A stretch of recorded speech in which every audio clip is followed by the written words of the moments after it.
So you can see my screen, yeah? Yes. So basically, this is for us to understand how the different parts that are said in the Gita all come together in our lives, yeah? There are different times in our lives, there are different situations in our lives, and even for different people as well.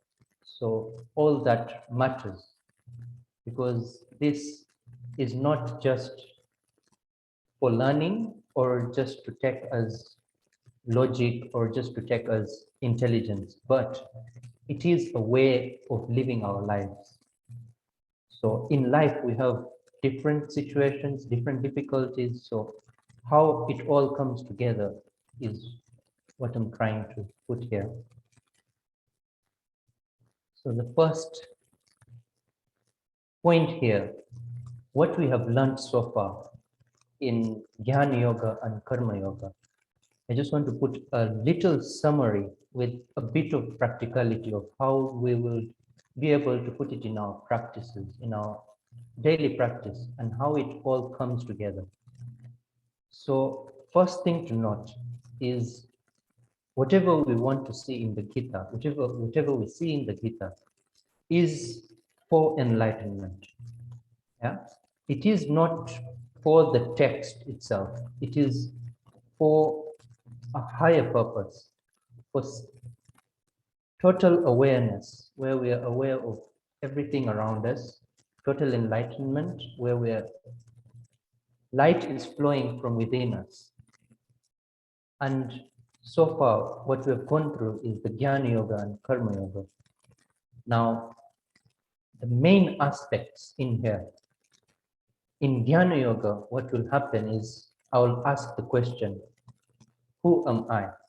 Yeah, and in that process of asking the question, who am I will negate everything that I am not. So I'll ask a question, am I my body? Am I my senses? And then I'll continue to negate all those things. And in Karma Yoga, what will happen? Yeah, I will focus on one thing. I will surely focus on one thing. So there is an acceptance of what I am right now. That's basically what I will do. I will accept, yes, I feel right now I am the body. So let's work backwards. I feel I am the body. So let's work on the body. Let's make it precise. Can I make the best out of what I feel right now? And then we'll be able to make the best out of the center. Let's make the best out of the peripheral, and then we'll be able to get to the center. Now, in a practical way, let's see. When we are practicing Jnana Yoga, the basic practical point here is to be aware of anything going on in the peripheral and be at the center, be aware of everything at the peripheral. Anything that goes on the peripheral should not go just unnoticed. You should be aware of everything. And in Karma Yoga, what will happen is that we focus on one thing at the peripheral. So you have a focus point at the peripheral. When you focus at that one point at the peripheral, what will happen? The other points of the peripheral will just go away. There will just be one point of focus. And so I'm going to show the differences here. That's the difference here. And now the similarity between both of them is whereby if I focus on one point, you're totally aware about that one point at the peripheral. So as you're doing Karma Yoga, you're focusing on one point. Jnana Yoga happens automatically in the background, whereby you're aware of whatever is in the peripheral, because it is only one thing at the peripheral. Now, what will happen in Jnana Yoga on the other side? You are aware of everything that is at the peripheral, what will happen there is you will see that there are so many things that you do not need, that you're being aware of. So you will be able to churn them out. You'll be able to scatter them out and take them out, and you'll be able to focus at one point, which is very important for you. So that's what happens. In another way, if you could put it, you're aware of everything you're doing. So the things that do not take you to enlightenment, you will churn them out automatically. You'll be able to be aware of all those things. Now, what happens here is in Jnana Yoga, what is taken as the starting point is inaction. So inaction in a way that just be aware of what you are. Just be aware of what you are not. So be aware of everything at the peripheral.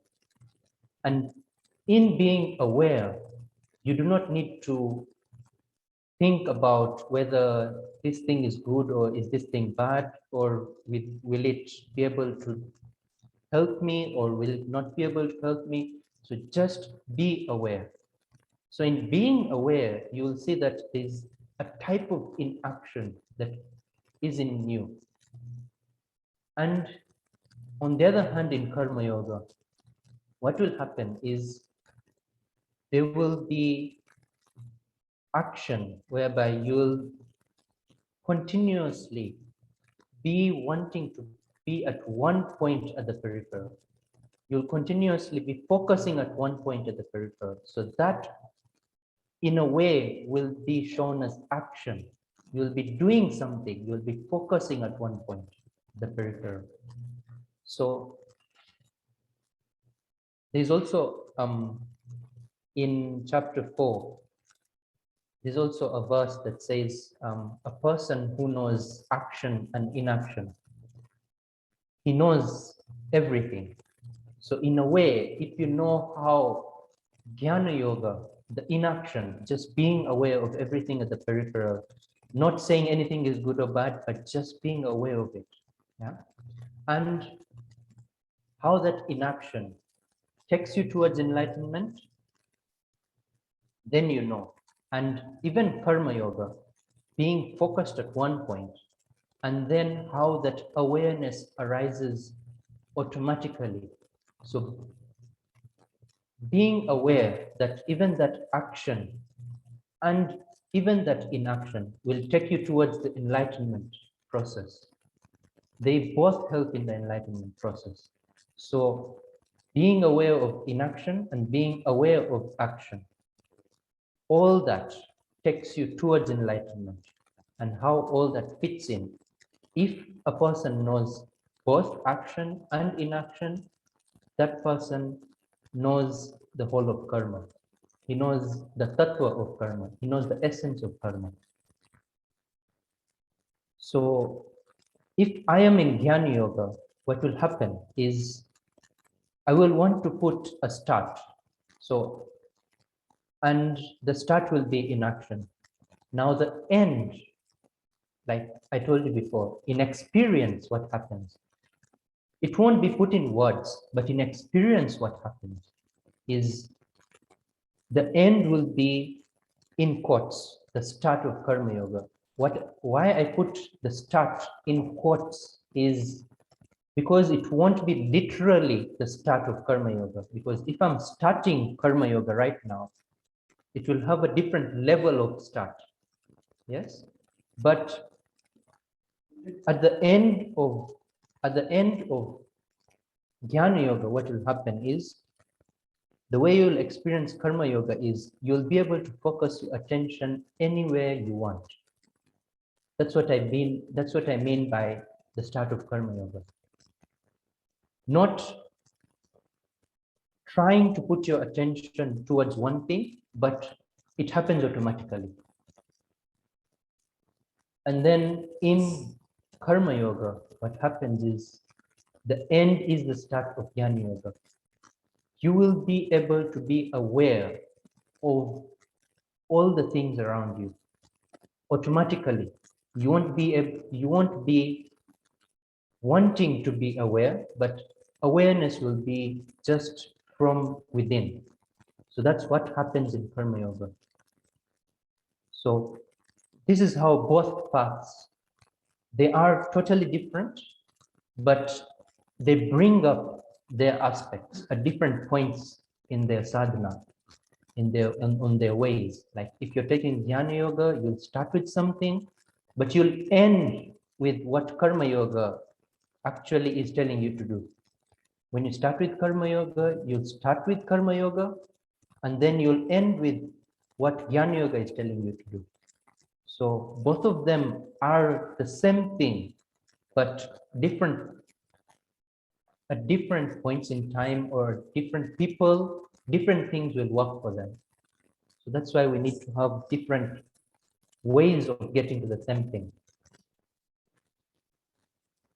Folks, what I recommend is that, once we are done with the presentation, we will go slide by slide. So if you have any questions on that slide, we will come pause on the slide, we'll bring up the slide, and you can ask all the questions, and then we'll go to the next slide. Okay, go ahead, Yogeshwar. Sorry about the interruption. That's fine. So why talk about Jnana Yoga, Karma Yoga, and Bhakti Yoga? So there's one point I want to clarify in the previous slide here, is that I've put here two distinctions, Jnana Yoga and Karma Yoga. One is like negation, another one is like addition. So a person may ask, why leave out Raj Yoga? Why leave out Bhakti Yoga? So that's how I can differentiate that. Jnana Yoga will just be negation. Now, when you're doing Karma Yoga, or when you're doing Raj Yoga will be on focusing at one point, literally one point, because you'll keep something in front of you or something in your mind, and you'll literally focus at one point in Raj Yoga. In Karma Yoga, you will focus at one type of object, and they will all have something in common. That will be in Karma Yoga. Like if you are so involved in a particular type of work, so whenever that type of work comes, you are in the flow. That's what will happen in Karma Yoga. In Bhakti Yoga, you are focusing on one type of emotion. So I would put Karma Yoga, Bhakti Yoga, and Raj Yoga in one category, because it's focusing on one point. And then at the end, you'll surely understand how you'll be aware of that experience as a whole. So now, why have these three types of yoga in Gita? So we are one person, but we have emotions in ourselves, we have the awareness within ourselves, and we have the capability of concentrating on one point. So all those things are within us. That's why we can see that the Gita shows all these ways of getting to the same point with different paths, but all those things are within us, and that's why we have them as a text in front of us. Because the Gita, how Krishna said it, was looking at people. Yeah, he's looking at people and how they can get to the ultimate. So it comes from what we are right now towards the ultimate, what we can be in the future.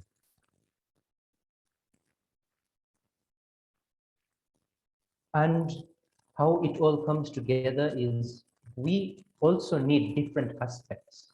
We, in different stages of sadhana, we are focusing on different points. Maybe sometimes we need to focus on one type of work, which will be Karma Yoga. And then at other points, we just need something emotional to take us towards our goal. So that emotional aspect is brought by Bhakti Yoga. And there are also different situations in our life that go on. Sometimes we are so much into depression, and sometimes we are fully fledged and we can focus on one point. So all those different situations in our lives also need different aspects of the Gita to help us with our lives. Now, there's also one thing. If everything is the same, like if everything comes back to the same point, then why, like, why focus on one point? Like, why focus only on Jnana Yoga? And then, like, if you see all the commentaries on the Gita, you'll see that one commentary focusing on Jnana Yoga and then puts the other two as a subcategory. Another commentary would put Bhakti Yoga as a supreme, and then put Jnana Yoga and Karma Yoga as a subcategory of that. So what happens here is that we all have one of the three categories, three qualities predominantly. So what will happen is that some people can concentrate on one thing. Concentration is just within them, yeah? And other people, they cannot concentrate on one thing. So for them, being aware of the environment, just awareness would be okay. And then other people are emotional. They need an emotional environment, and that's when they can concentrate on that one emotion. That's how they can get to it. So all the qualities will be within us. We still have all the two qualities within us, because even though we are aware of something, we are also having the capability of concentrating on one thing. So the abilities within us are always there, but we'll have different levels. Like, let's say if we take into percentage, there's a person who has a 50% capability of concentration. The other 25 will be emotional, another 25 will be concentrating on one thing. So that's how everything falls into place. We have everything within us in different percentages. And now what happens is, if a person has a 50% capability of concentrating on one thing, now they need a different explanation of the whole view of the Gita.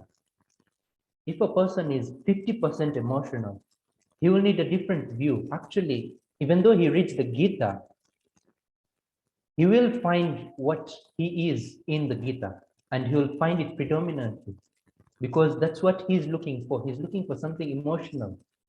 So he will find bhakti within the Gita, and he will see it, he will see bhakti as coming and talking to him from the Gita. And that's how the commentaries will flow out, because they will see bhakti as predominant, and then they will see the others as helping bhakti in that way.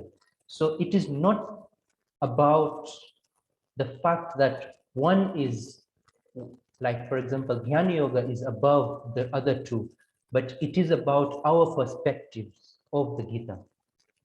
Because all the three, if you read all the commentaries that are there in Sanskrit or even in English, if the translations are available, you will see that how they all interpret the Gita.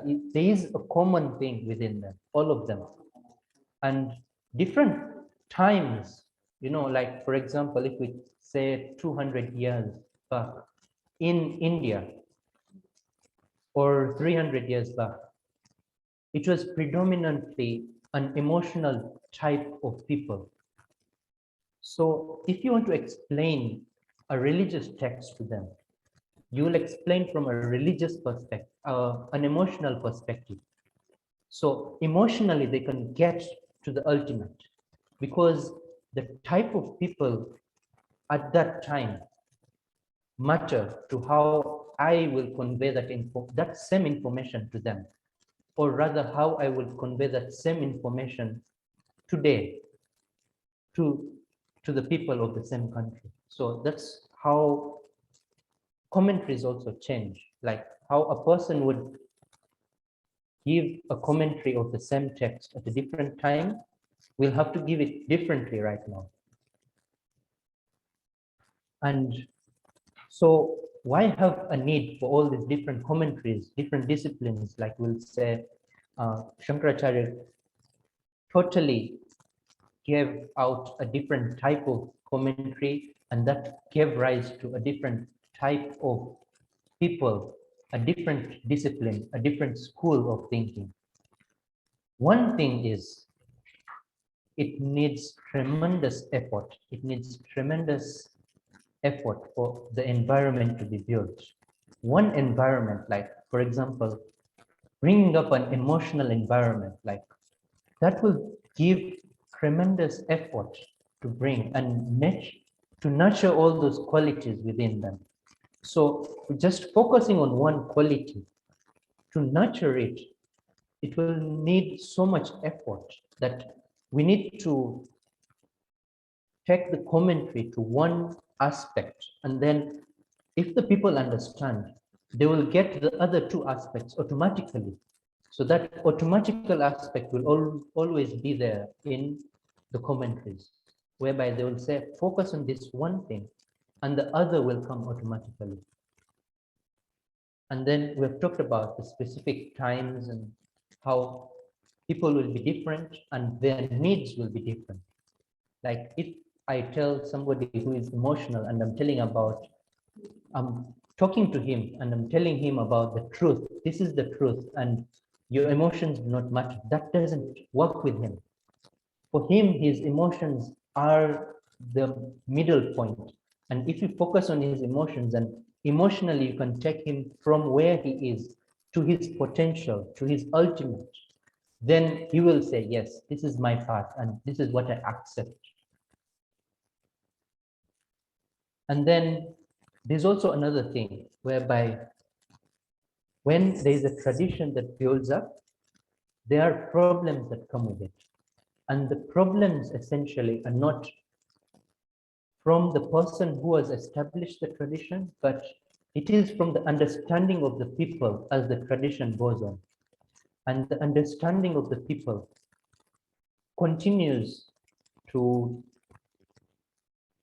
take out other things and bring in new things, and take out the old ways and bring in new ways. And that's how now in the tradition, what will happen?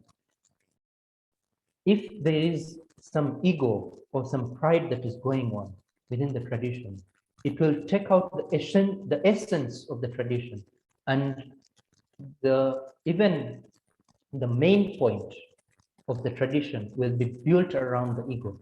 So they will take that one point of Jnana Yoga and they will make it so important in their tradition, and they will neglect the essence of that point. They will take the point, but they will neglect the essence of the point, why it was said and in which conditions it was said.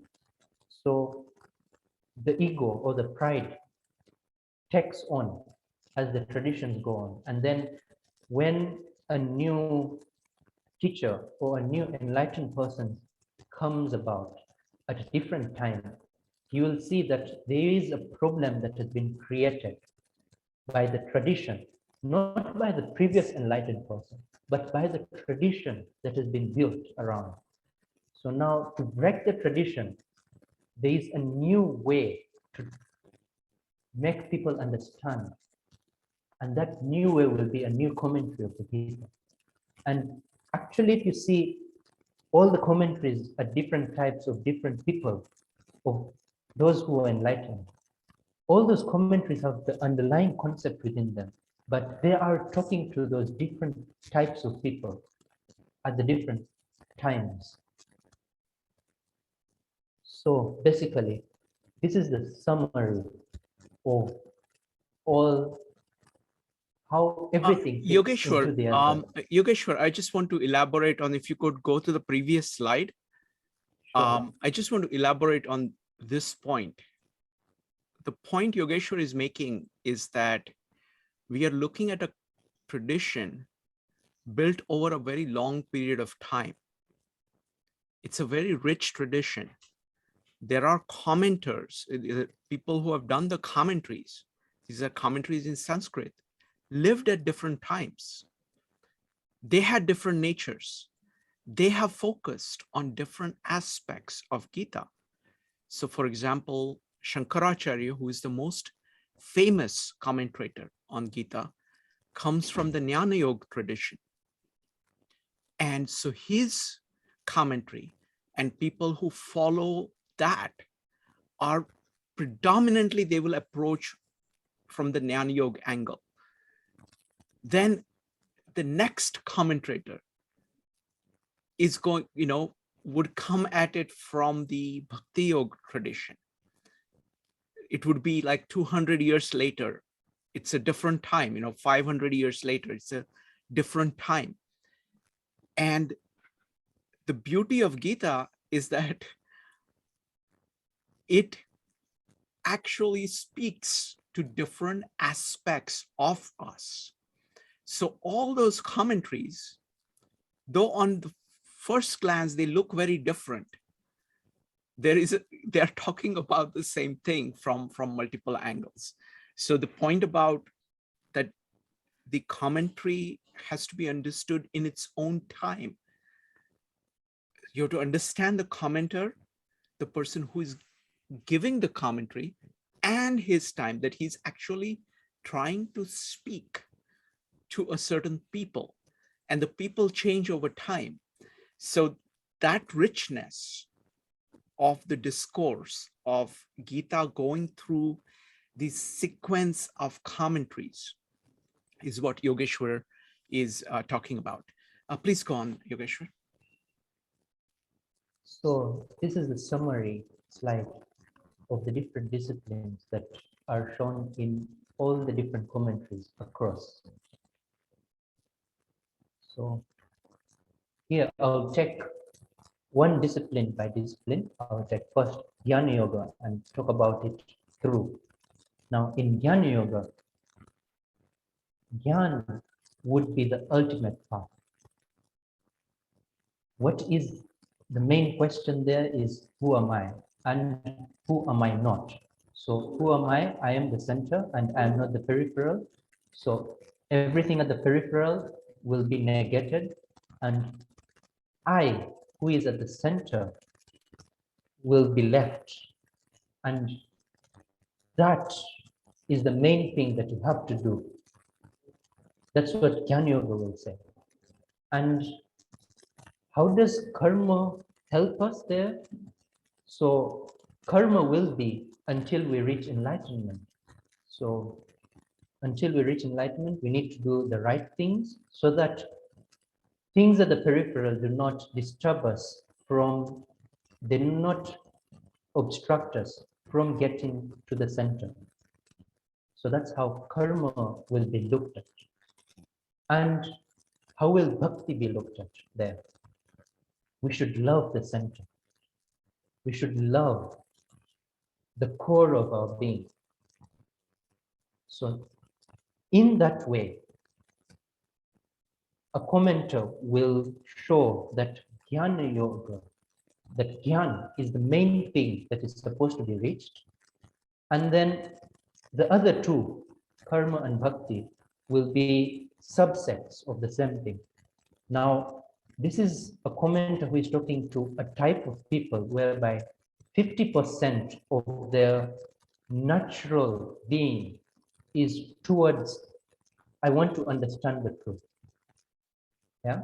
So who am I not? So those type of people, they are just mainly focusing on the truth. They want what the truth is. And then doing something at the peripheral would be looked at as a subset of it. And even loving will be a subset of the same thing. How they will view the Gita would be, Krishna has said the main thing that is supposed to be done, which is Jnana Yoga. That's the first thing he has pointed. Yeah. And then karma and bhakti have been pointed out later as subsets. of what has to be done, the first thing, with the first statements that Krishna said in the second chapter of Gita. The problems will come back later. The problems of all the traditions will review them later, but let me first talk about the traditions on their own aspect. If a person is towards karma yoga and he can concentrate on one type of work, if I am doing one type of work and I can fully concentrate on that, yeah, there are also those types of people. So what has to be understood by those types of people is karma is the ultimate path. Concentration is how I will get to the ultimate. I have to concentrate on one thing, on either one thing or one type of things. And how jnana will come there is, I should understand that I am nothing at the peripheral. I am the center. So there is nothing that should be distracting me. All the distractions in concentration should be dealt away with. So they will deal with the distractions and concentration using Jnana Yoga. And they will focus on one point at the peripheral. And they will, at the end, they will be aware of that one point. That's automatic. That will happen automatically. And then in bhakti, how bhakti comes up with a person who is doing karma yoga, they will say, you love your work, love what you are doing.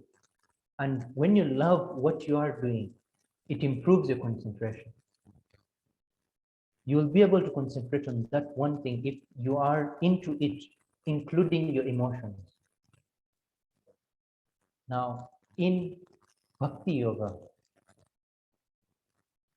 how everything will be viewed will be different here. The ultimate path, they will say, is unconditional love. So love, basically, it should just flow out of you. It should just be flowing from the core of your being.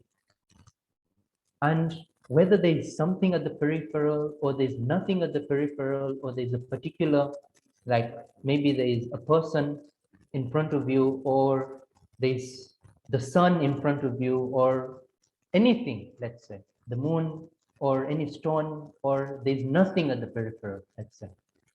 Love should just flow from the core of the being. That is the ultimate path. And then how jnana will come into it will be, we are going to see jnana as something that will prevent us from any distractions from what we are trying to do is love. So any distractions towards love, we will take Jnana Yoga as a subset and help us with those distractions.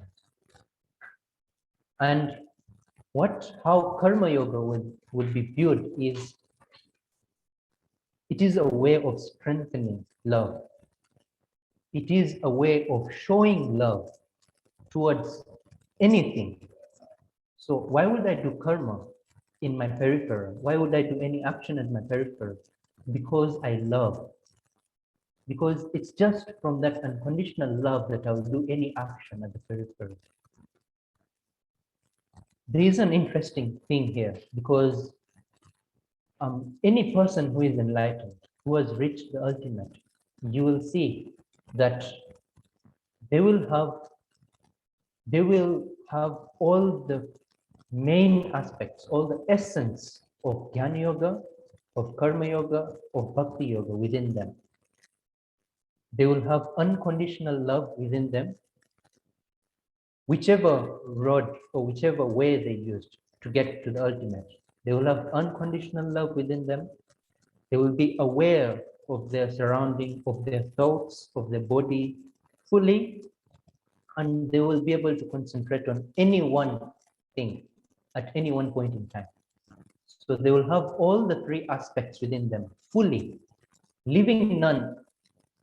But what happens is, when we are on the way, we need to focus on one path, because our way of understanding is limited. So we need to focus on one type of being, because also the nature of ourselves matters, because we are not like the enlightened being. We are not fully like them. We have the potential, yes, but we're not fully like them. And we need a way to get there. So what we shall do is take one of the aspects of the enlightened being and focus on that one aspect. Let's say that enlightened being is so aware. So we'll take that one aspect, focus on that aspect, and the rest, unconditional love, focus, it will all come automatically. And then the other person will say, let me focus on the way he works, the way he concentrates. So I'll focus on that one aspect of the enlightened person. When I am concentrated on one thing, I will fully be aware and I will automatically be in love. How the person in Bhakti Yoga will view, he will say, I can see the enlightened person and I'm going to take that one aspect because that is what resonates with me. That's what I can see. And that's how I can be attached to that person, is unconditional love. So that unconditional love is how I am going to view the path. When I take on to unconditional love, I will get the other aspects of that enlightened being, focus, the awareness, and that is how I will reach enlightenment. Now, there is one aspect whereby there are problems in traditions over hundreds of years, over thousands of years. So the problem in tradition will come by the understanding of the people. And you know how I view it will be different from even a person who views it. Even though he's in the same tradition, there will be different views of the same thing. So where the problem comes in Jnana Yoga will be conceptualization, because you'll have so many concepts around the same thing. You'll forget being aware, or you'll forget the concept of who am I, and then you will stick to the concept of the word. Like, for example, in Jnana Yoga, Atman or Brahman, when you get the word, you get the concept around the word, you will feel that you've reached there, but you've not reached there. So that is what the problem will become as time goes on. And then in Karma Yoga, what will happen is when you're doing the work, as you're doing the work, you're trying to concentrate on the work, as tradition goes on over years, ritualization will happen. The point here is ritualization. What the ritual was meant for was to mimic what the enlightened person would do at that time.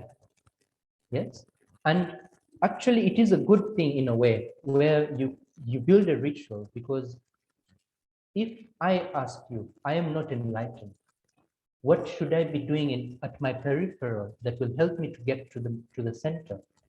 So the best thing would be to copy at least what I can do from the enlightened person.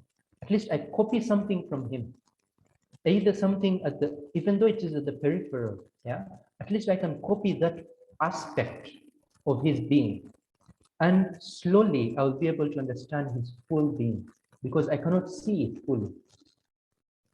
Now, instead of doing something, for example, if I give an example of now, instead of um, doing something that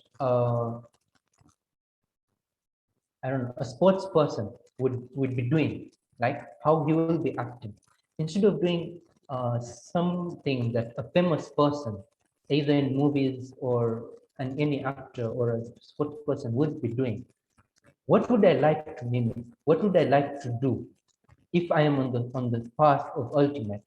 What I would like to do is to mimic a person who is already there. If I want to be a sports person, I would like to mimic a sports person. I would like to try to do what he is doing right now. And now, if I am on the path of the ultimate, I would like to try to do what he is doing, even though it's at the peripheral. I like to try to do, and then I'll get to the essence of it. So the ritual is not the problem. Now the problem comes about when it goes on to generations, and then only the ritual remains, and the essence of the ritual goes away. That's where the problem comes.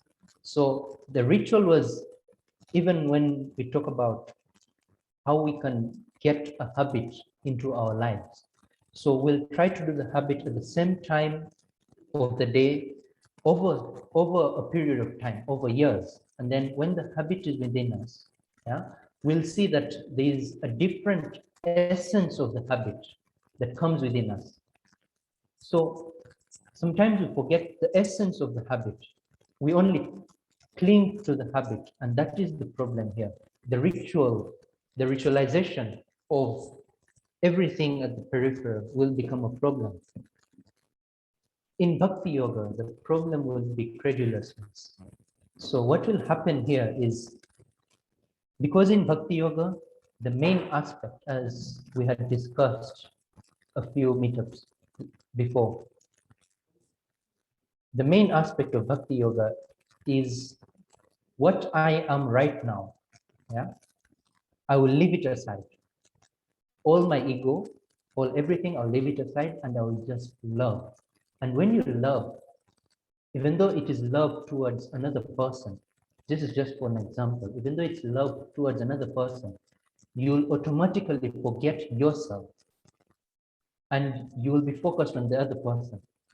So what happens in Bhakti Yoga is the forgetting of the self, which is not a bad thing if you go on the path of the ultimate, because you have to forget yourself as you are and focus at the center.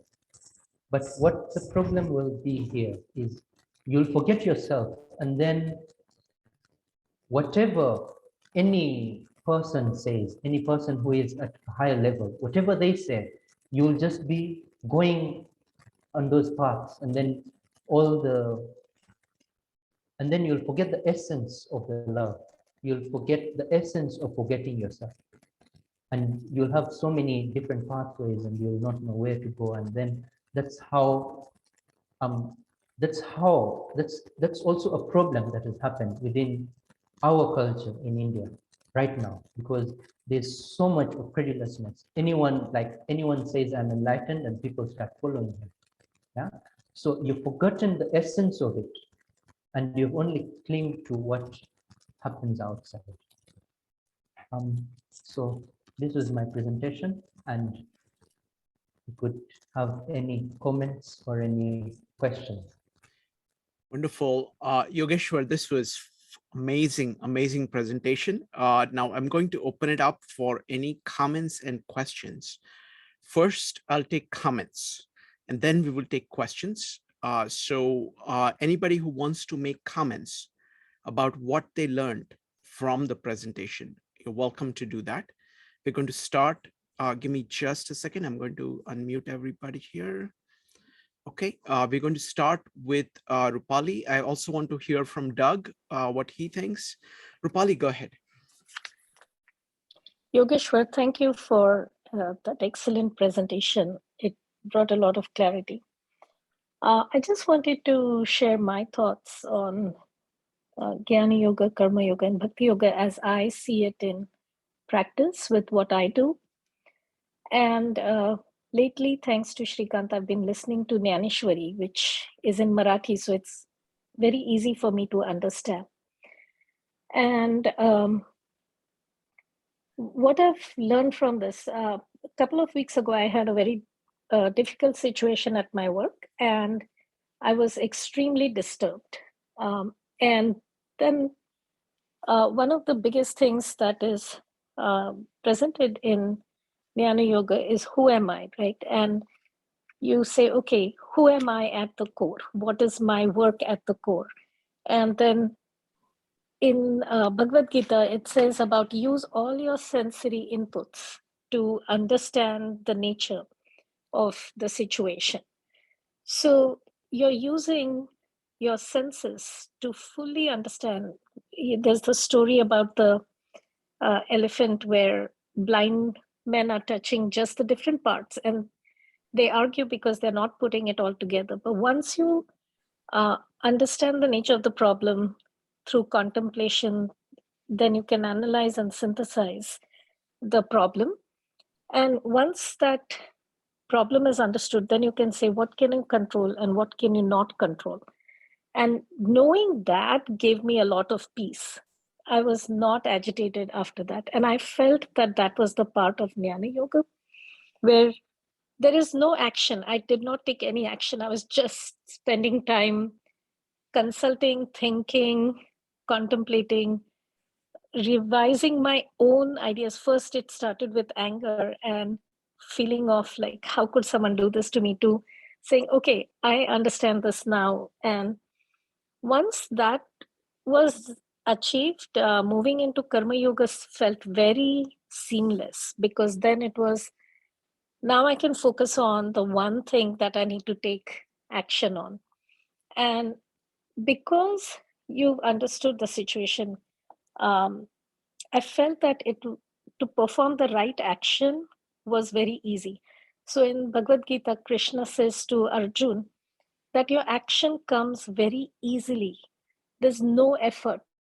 And I never really understood that. But once I was able to perform the action, like it just seems to flow from you. You literally have no reason for an effort, because you are completely completely one with that problem or that situation. It doesn't always have to be a problem. And you can, whatever you're working on, you can resolve that with ease.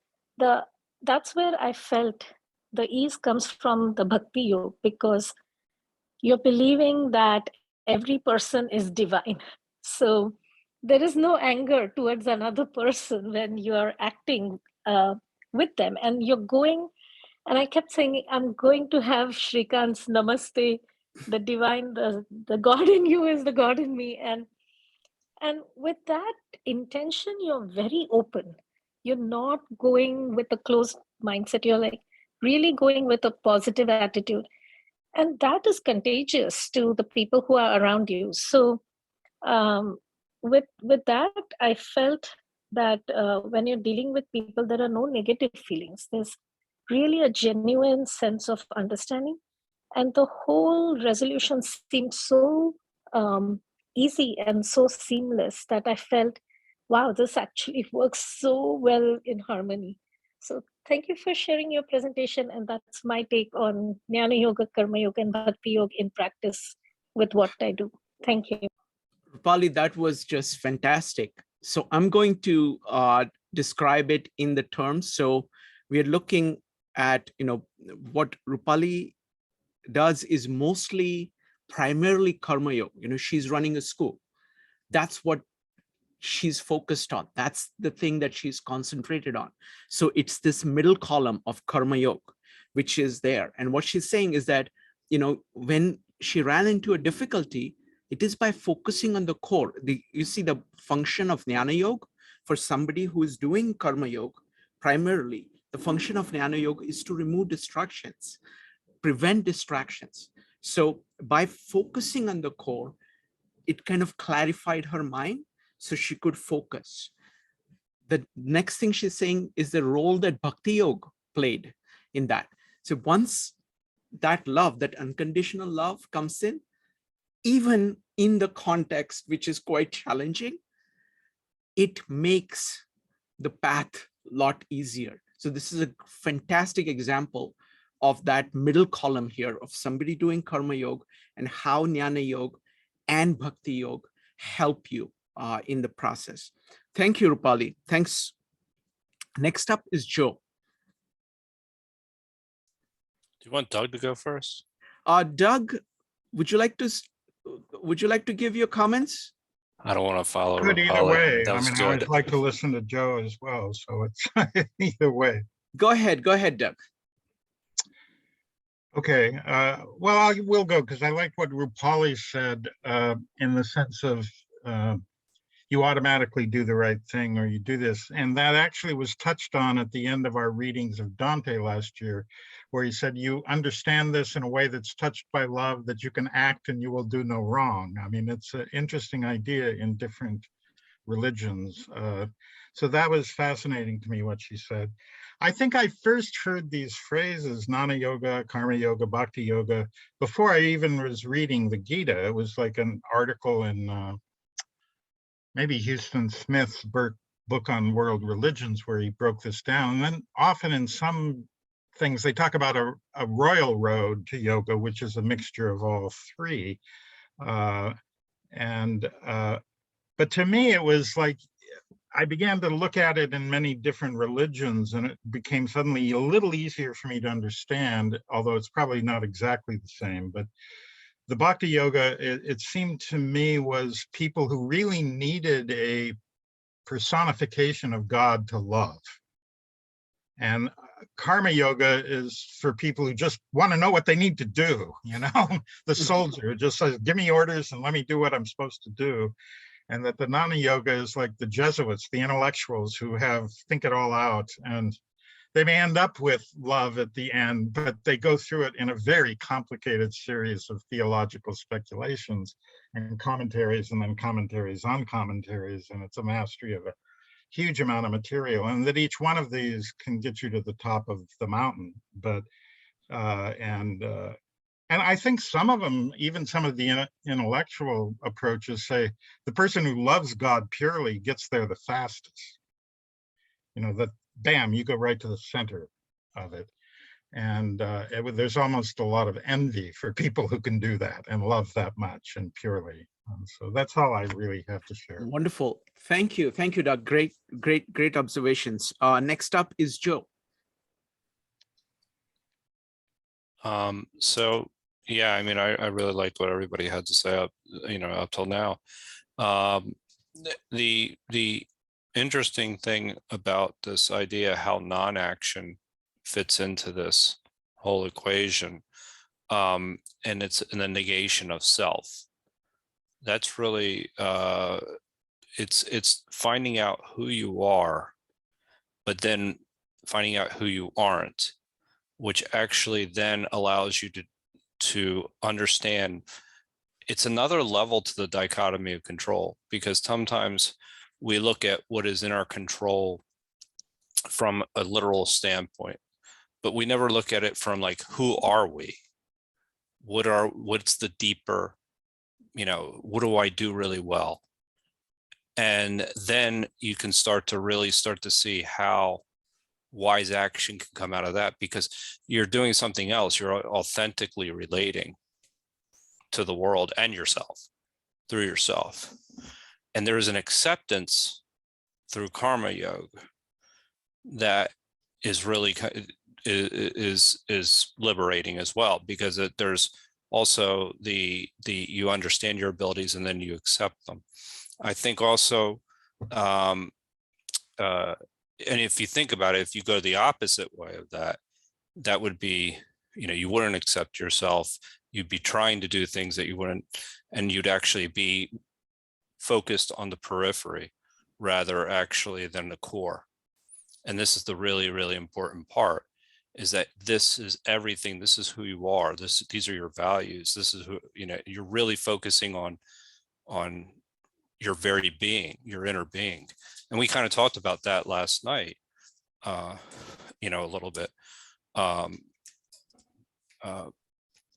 with the Gospel of John. And I was actually, those are most of my, I did have, you want to wait for questions, right? Yeah, we'll wait for questions. So once, so it's going to be Evanik, Jyoti, and then we will go to questions. If anybody else has comments, you can go with comments as well. But let's go with Evanik next. Evanik. Yeah, the one thing I see is the equality of all three, the Jnana, the Karma, and the Bhakti Yoga. And all of them have a place. I love the slide, I think it was slide 2, where Yogeshwar had the diagram of the circle. And it was all three kind of like had taken equal parts, and each part having a role to play. And like different people, I love the idea of different people having different strengths. Like some people are emotional based, some people are I just drew a blank. Some people are emotional based, some people are knowledge based, some people use knowledge, some people use love, and some people use like the emotion and action actually. And so I saw this today in my work as well, not as deeply as Rupali, but when she said that, I was thinking of that too. In that, when I went into work, and you know how you have someone that annoys you just because, and so I took the idea of Namaste, seeing the God in them and loving them unconditionally, and thinking about what they may be going through, like thinking of it from their perspective. And in that sense, I was able to answer and not be as bitter, and to really love my work. And I think even when it's difficult, even when it's stressed, you can still love your work, because you know, when you know what you are doing is adding to the whole or adding to the team. And I could either be a blessing in someone's day, or I could be another thorn in their side. And today, because of what we've been studying in the past and what we did last night, and you know what we've studied in the past about Jnana, karma, and Bhakti Yoga, I got that. I got who I can be if I step out of myself and say, what is going on over there with that other person? And you know, why are they rushing this, or why is this such an emergency? Instead of just saying, I have 50 million things to do. So I just wanted to add that. I think that was really helpful. And I just love how all of these are so equal in life. And I can see this through other religions as well. I can see this in the Bible, I can see this in the Gita as well. The three having equal leverage, because they're all just important.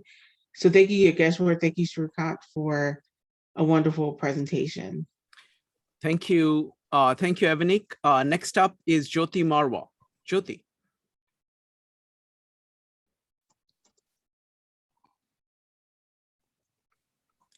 Jyoti, you need to unmute.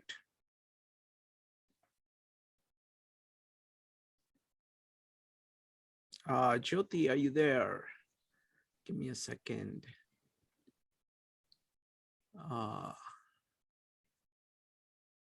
Jyoti, let me see. I don't see Jyoti. All right. Okay, folks. So let's go to questions next. We're going to start with Joe, followed by David. Joe. So one of the things that I had a question about is the idea of non-action. And then there was one aspect of it that was a little bit unclear to me. Maybe it was just, is non-action not necessarily, is it not making a value judgment about something? Is that the action that it's talking about? Is that? Go ahead, Yogeshwar.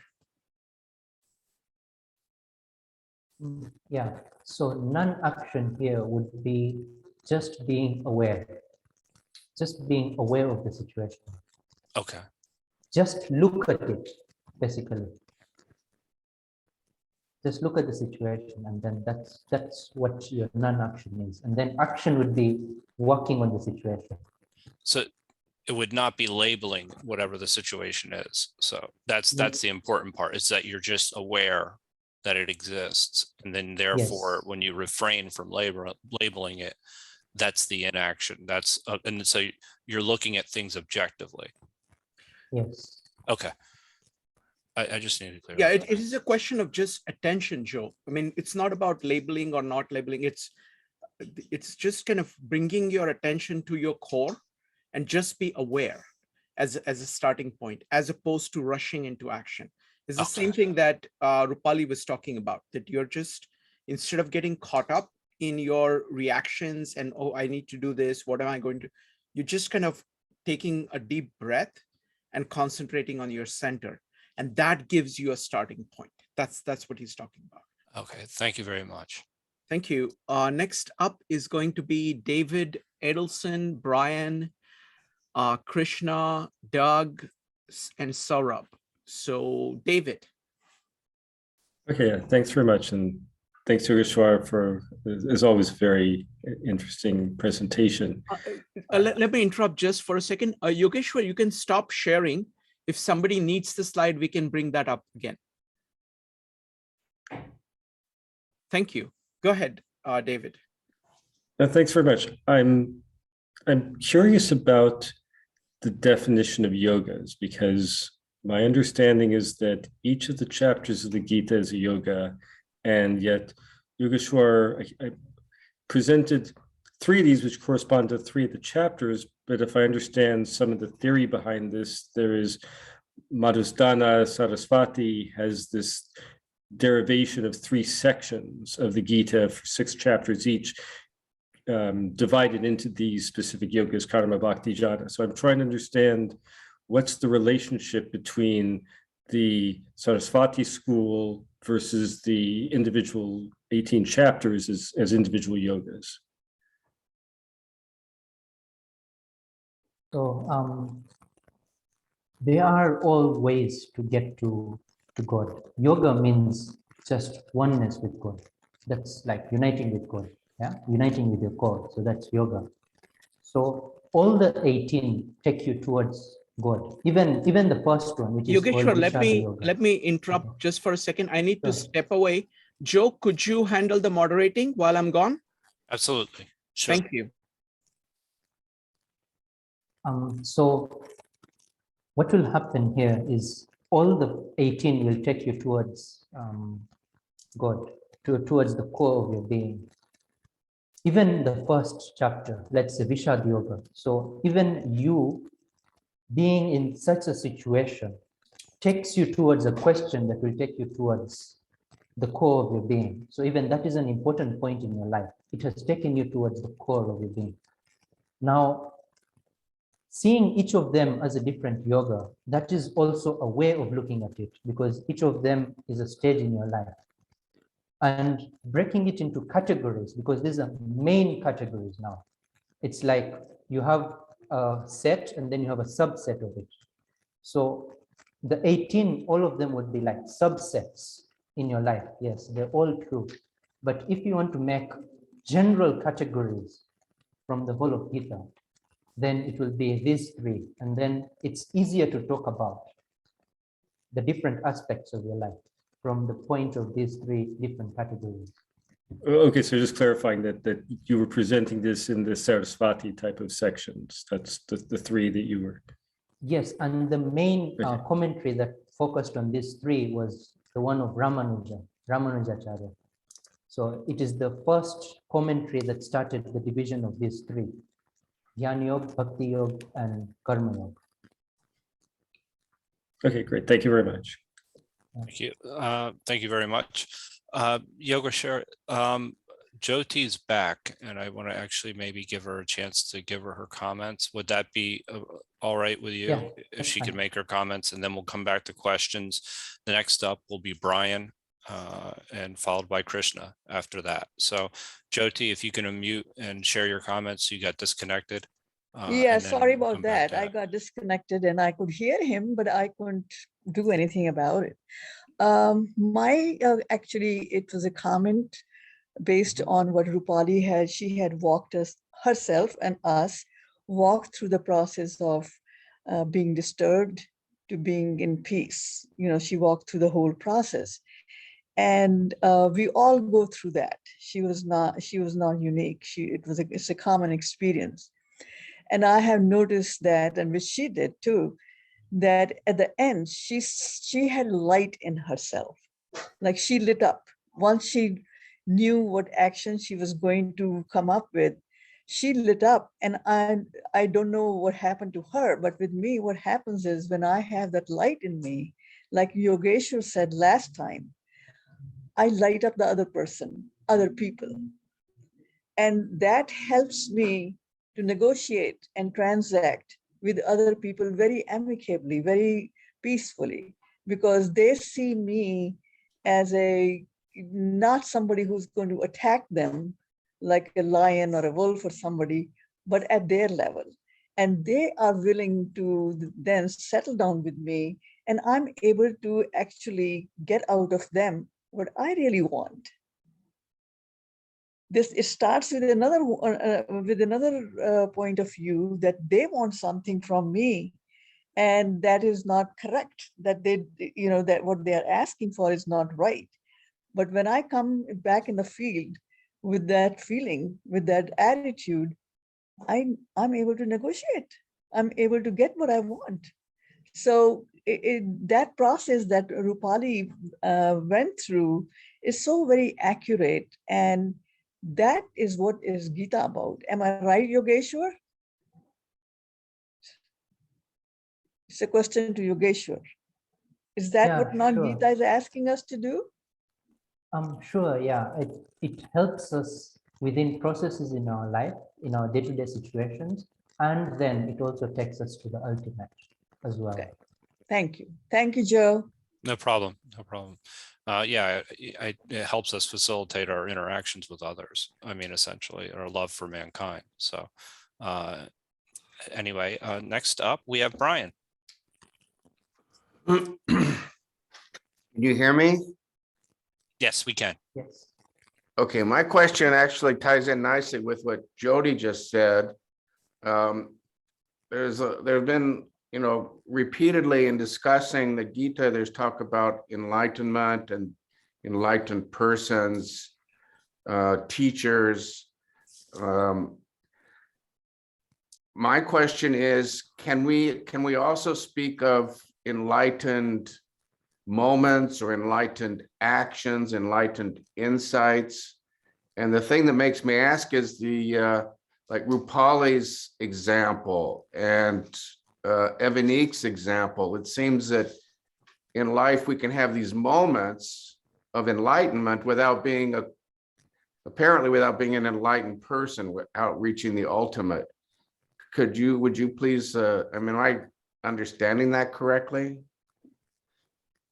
Yes, what happens in life is we always get a spark of the core of our being during different times in our lives.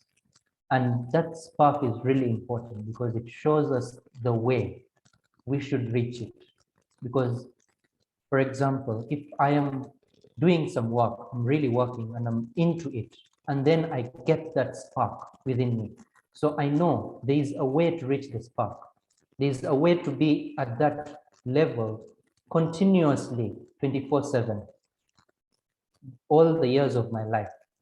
So that spark actually, it is something that shows you the way you should approach it.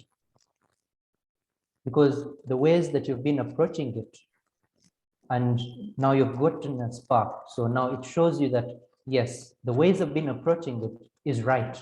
And now I'm receiving some spark. So it is possible for it to be there with me all the time. Thank you. Could I ask one question now too, since I'm here? Absolutely. Go ahead. Okay. And I just want you to explain again something like kind of like from your chart with the different disciplines. Let's say that you're more focused on karma yoga, but then you said that jnana yoga could help prevent distractions and concentration.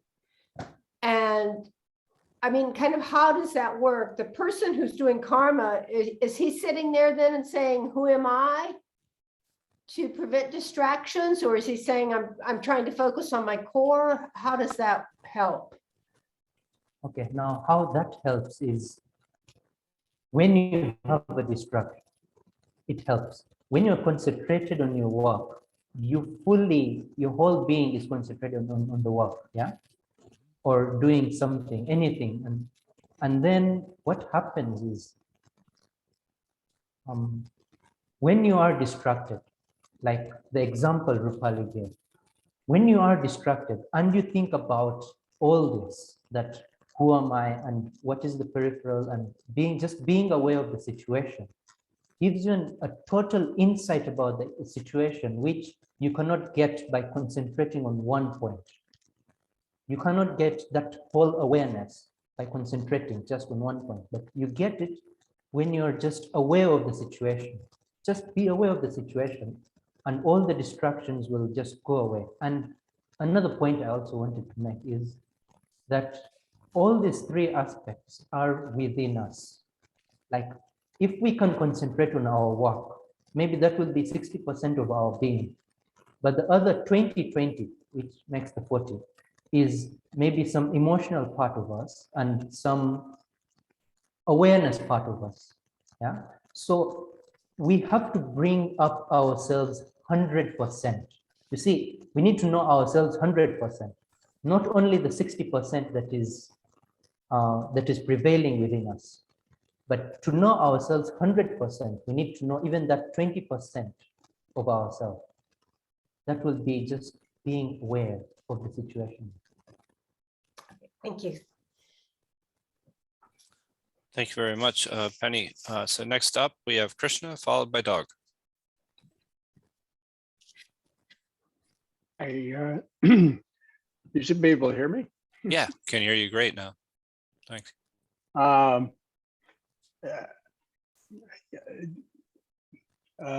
Namaste, Yogeshwar. But you didn't mention Raja Yoga, and to me, it's more like the sum of all possible things. And I thought that was what the Gita was about. I mostly followed Patanjali, and certainly he talks about, I mean, his definition of yoga is brings together all three of them. And I suppose one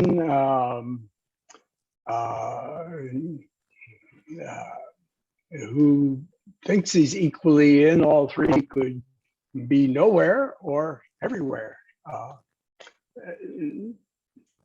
But the question is, does not the Gita talk about bringing the synthesis of all of them? Yeah, sure. So the point of Raj Yoga, yeah. As I explained at the beginning of the presentation, like Raj Yoga could be put in the category of when you're doing negation and addition. So it would be put in the category of addition. Now, if you break down Raj Yoga and you look at the last slide, it will have all the essence of the Karma Yoga part, of the Karma Yoga line. What Raj Yoga would do is concentrating on one particular thing, because Karma Yoga is one type of actions, yeah, and Raj Yoga is one particular thing. Like maybe if you pick your breath, or maybe between your eyebrows, you're concentrating on one point, literally one point, yeah. So that's what Raj Yoga will do, and it will have all the qualities of Karma Yoga, just that it is meditating on one point, not a type of points. And then putting all of them into one context, the question about that. That is what we are trying to do here, because you see, Patanjali, as a person who is doing Raj Yoga, would say that all the other three come within Raj Yoga. Now, if you give Shankaracharya to make a commentary, what he will say is, do Jnana Yoga and all the others will come within it. Yeah. So that is the point that we are making here, that if you do one so well, the others will automatically come within that category. It will be automatic. You will not have to do them in a way, but they will just, the qualities of that experience will just come automatically. Does that answer your question? Well, I don't feel a particular specialization. I don't feel that I'm a man of action or a man of emotion. I mean, I have a guru and I have an Ishta Devata and so on. But emotion isn't, sort of my focus. And I'm certainly not versed in all the, the Vedas and so on. So I'm not a Yanni. Does that leave me nothing, or does that leave me everything? No, it lives with everything. You see, if you follow one path, yeah, because if you follow one path, it takes you to all the qualities. It shows you all the qualities of it, yeah, because that one path at the end, it gives you all the qualities underlying. Because as I pointed out before, that any enlightened person, whichever way he has used to get to enlightenment, to total awareness, yeah, you will get all the qualities of all the three. At the end, you'll get all of them. So if your So path you is, get everything if you do one. if your path is all three of them, is Now, you see, the thing is, your path won't be all the three of them. Yeah, it will be one whereby you take one as the main category and put the others as subcategories. well, like for Like instance, my last slide was explaining the same thing, whereby like my last slide was doing this the same thing, whereby if you have karma yoga as your basic point, then how will Jnana Yoga and Bhakti Yoga come in? They will help you in your work. So you're focusing on one thing, but you're using the other aspects to maintain that one thing and make it stronger. So maybe we can come back to this. You can actually bring up the slide at a different point. But I just want to keep going, keep things moving. Forgive me if I say your name incorrectly. And Krishna, you can raise your questions again. It's a Sarabha? Yeah, Saurabh, that's right. I said it correctly? Wow, okay.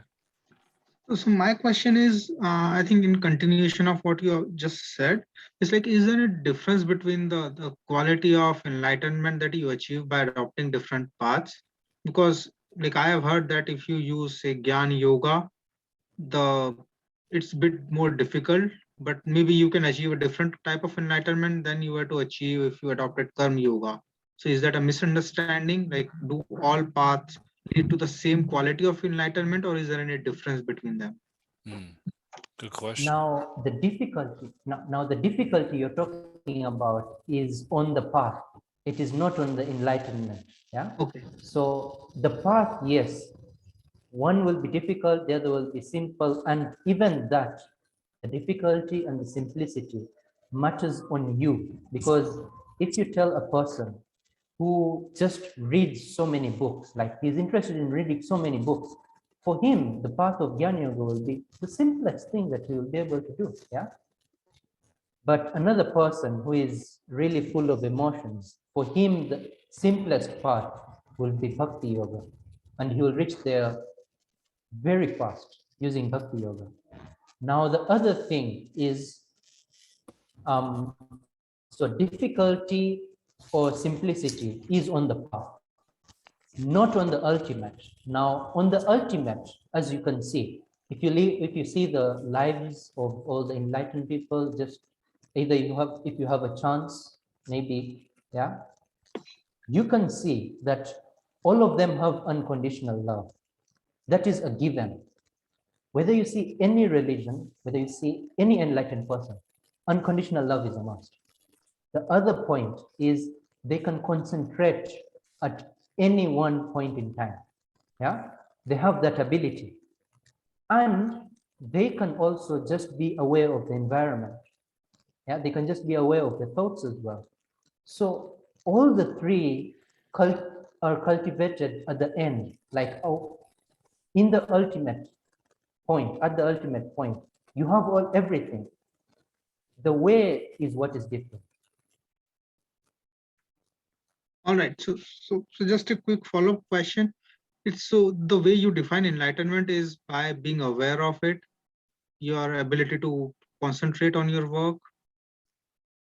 Like, how do you define enlightenment then? Like, how would I know whether I'm an enlightened one or I'm still struggling to move towards that path? Like, is there any way, like a trigger that tells me, okay, now you are the enlightened one, you have reached that goal? Yes, so one thing, enlightenment is such a thing. If it happens in your life, you can never miss it. Right. Yeah? Okay. It changes you from the core. What you are right now will change substantially. Okay. The other thing is everything will flow. You will not have to do anything as per se. I'm saying per se because work will happen in your environment. Like you will be doing work, but there's no effort in it. Yeah, you will be being aware. There's no effort in it. You'll be showing love, like you just have love flowing through you. There's no effort in it. It's just flowing through you. Okay. Thank you. Thank you. That was a great question. So next up, we have Jody. Hi, Yogeshwar and everybody else. My basic question is kind of a offtake of nature versus nurture. Like where and how does the propensity towards one of these yogas come from in the beginning of as a child? Yeah, so here there are two things that we have to consider. If I could give an example, we have a seed of maybe a mango seed. Yeah? So the qualities it will propagate when we put it in the soil and we nurture it, yeah, it will be according to its nature. That's obvious, yeah. But there's another thing, the way you nurture it also brings those qualities at a different level. If you take any plant, yeah, if you nurture it well, then it will bring, the potential is always there in the seed, yeah, the nature is always there. But to bring out the sweetness in the mango, you need to nurture it like a mango tree. Now the same happens to us as people. First thing is to know the nature of my being. Who am I? The nature of my being. Now, what will happen there is now you'll be able to nurture yourself with what you need to get to enlightenment. And that nurture will include everything, because when you know your nature, you will know that you can never be 100% only towards either Jnana Yoga, Bhakti Yoga, or Karma Yoga. You can't be, until you enlighten, yeah, you can't have the 100% of each of them, of any of them. And when you enlighten, you'll have 100% of all of them. So right now, it is like you are 60% Jnana Yoga and then 20% Karma Yoga, 20% Bhakti Yoga, something like that. So when you know your nature, you can nurture yourself with such inputs. And then you will be able to make the best out of yourself. Just a quick follow-up, Yogeshwar. Like how, I mean, for a child though, there isn't even the awareness of, like where they are. So how does it progress as you age? So like it's a different time. And you had mentioned that, at different times in your life, it will be different. However, when a child is born, you can tell that there is a certain propensity for one of those yogas. Is there anything that the parents can do to nurture a particular propensity, or is the child born with it? Now, there is also one thing whereby parents have a very big responsibility of knowing the nature of your child. Now, after you know the nature of your child, then you can nurture them according to their nature. Now, the problem we normally have is parents nurture their children according to their own nature. Now, that's where the problem comes in, whereby parents would have a different nature and their children will have a different nature. And then you're nurturing them how you should have been nurtured when you were a child. Now, that's where the wrong part comes in. That is the really wrong thing. What should happen for a parent, the biggest responsibility is knowing the nature of your child and then knowing what would nurture that nature. So those are two things that should be done with, you should know the behavior of your child and how that behavior points towards a certain nature, and then you can give them what nurtures that nature. So there's no attempt to change the nature of the child. It's more paying attention to where they are. Yes, and actually it is the same point as when you have a seed in your hand and you put it in the soil. If the seed is a mango seed, it will have sweet fruits. If it is an orange seed, it will have that taste of an orange. You cannot change the taste, like you cannot have an orange seed and then say, I want a mango out of it. It won't happen. You may be able to make different derivations from it, like you have the same seed, but if you nurture it differently, you have different types of oranges, but you cannot have a mango. Thank you so much. I really appreciate all your work and just educating all of us. Yeah, I second that, Yogeshwar. I mean, it's been an incredible addition. Now, do you want to share your screen and follow up with Krishna really quickly, since there are no more questions and Shrikant is still away? Sure. Just a second. Krishna, are you still there?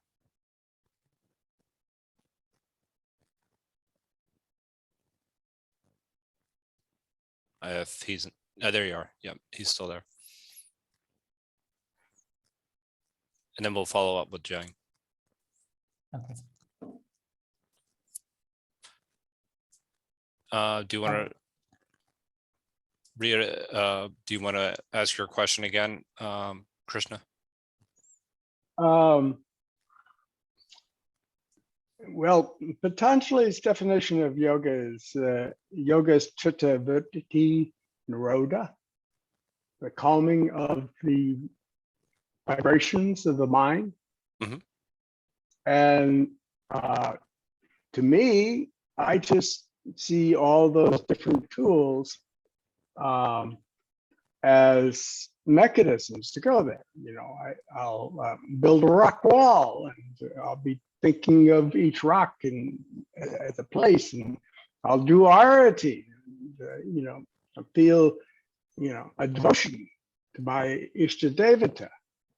And I'll read a book, you know, and concentrate on what it does in a dharmic quality for me. To me, these are, you know, just all the same. And I don't. So the point here is, you see, the way you view Raj Yoga is as the ultimate path, yeah? So even a person who is doing Jnana Yoga will see his own path as ultimate, yeah? And then he will see Raj Yoga as coming just as a subset of it, and then you will get there. Now, the point here is, yeah, if you look at enlightenment, if as you talked about the Yoga Sutra, Yoga Chitta Vritti Nirodha. So that Chitta Vritti Nirodha, which means that calming of the mind, yeah.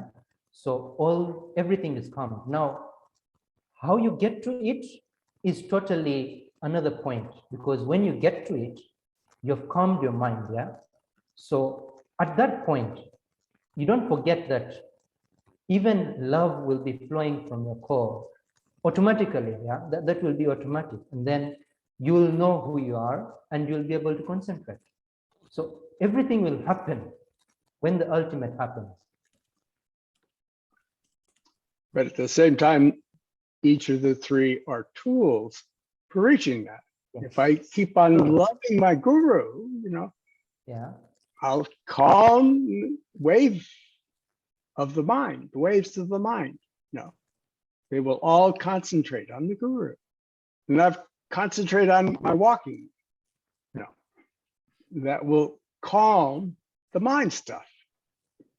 And if I just, think about a syllogism, or how a dharma is reaching something, that is, calming the mind in the same way. And yeah, so you see, the thing is, you basically you are focusing on one way, like for example Raj Yoga, and then how each of them fit within Raj Yoga. That's not something that I'm saying is not right. Yes, it is right. Yeah, and that's what happens, and that's how you will view it, and that's why this presentation is here, because you'll view Raj Yoga and you'll say everything is a subset of Raj Yoga, but even the others will be like in their own aspect as they are. If you look in different traditions, if you look in different schools of disciplines, they will have their own steps. Like Bhakti would actually be something that is not a subcategory when you go into the Bhakti school. It will be the ultimate thing. And these are all different aspects of the same person, enlightened being. Like the enlightened one will have 100% of each of these. And then they will all fit in within one. And that's how everything comes about. Wonderful. Thank you. Thank you. And thank you, Joe, for handling while I was gone. Next, we're going to take one more question from Zheng, and then I'm going to give my take on summary of these. So Zheng, go ahead. Yes. So my question is, Yogeshwar, you mentioned about, the kids are like a seed. I totally agree with that. And, we recently see the Winter Olympic, all the young people achieve all this humanly almost impossible. And it seems most of them started like 3 or 4 years old, like either ski or, skating. So it seems in order to fulfill human potential, you need someone who can find out the kids' potential and be able to nurture all that. And then the kids have the talent, has all the opportunities. It just seems it's very hard for most of people to have all that possibilities. I just wonder, it's just like I'm recently thinking about that, because most people, when you figure out what you want to do, it's already too late to do it or achieve anything, significant. What's your thought on that? So basically, so knowing your nature is a very important thing. Like that's what all the texts will try to point to. And once you know your nature, you'll be able to work on it. You'll be able to nurture it. And this is never a question about nature versus nurture. It is always a question about bringing both of them together and knowing both of them, what your nature is, and then how to nurture it. So bringing both of them together into perspective is what the main point is. It's never about the contradictions between them. And sometimes it's very difficult to know your nature. So you could go the other way around. You start doing something, for example, and then you realize that this is not me. And then you go to something else, because without trial and error, you can never know what you really are. You have to try something out. You can't just be seated and then you feel like, I will know who I am. No, you have to try out something. You have to go to Jnana Yoga and then see that, do I fit in there? Do those things resonate with my type of thinking? So, and then you'll know, am I this type of person or am I this type of person? Wonderful. Thank you. Next up, last question by Doug, and then we will go on to my presentation. Doug. Yeah, there's a question I've been meaning to ask for a few sessions, and sometimes I've had to leave earlier, this or that. But there are words that both of you use, and I'd love to hear both of you talk about them. But I don't find the words in the text of the Gita, and I'm curious, what are the Sanskrit words that relate to the center, which I put very Western geometric specificity into, and the periphery. And I sort of, periphery seems to be what's out in the Gita, but I'm curious, when you think of yoga, of center and periphery, what are the words in Sanskrit in the text that maybe connect to that? So what different people in different commentaries will use different words, but in, like, for example, Shankaracharya, he uses Atma, Anatma. So Right. Atma means the core of your being. Anatma means whatever is not the core of your being, including your body, your mind, everything. And then Ramanujacharya uses Atma, Deha. So Atma is there, yeah, the same meaning as Shankaracharya. Now Deha means everything that is at the peripheral. Now that's including your body, your mind, everything. Great. Thank you. All right. Let me see here. I'm going to go ahead and Yogeshwar, can you stop sharing? Sure. Okay, I'm going to start sharing my screen here. Let me see what's going on. Okay. All right. Okay. All right, folks. So what I'm going to do is that I'm going to give my take on these ideas. This is not really Gita itself. I'm going to start with all the religions that we have been looking at. And I'm going to be talking about the common patterns that I see. Okay, so this is kind of philosophy, religion. So the way I understand this is as follows.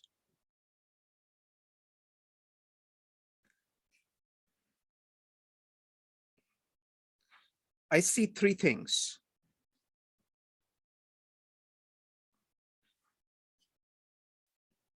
This is you. This is your eye right here in the middle.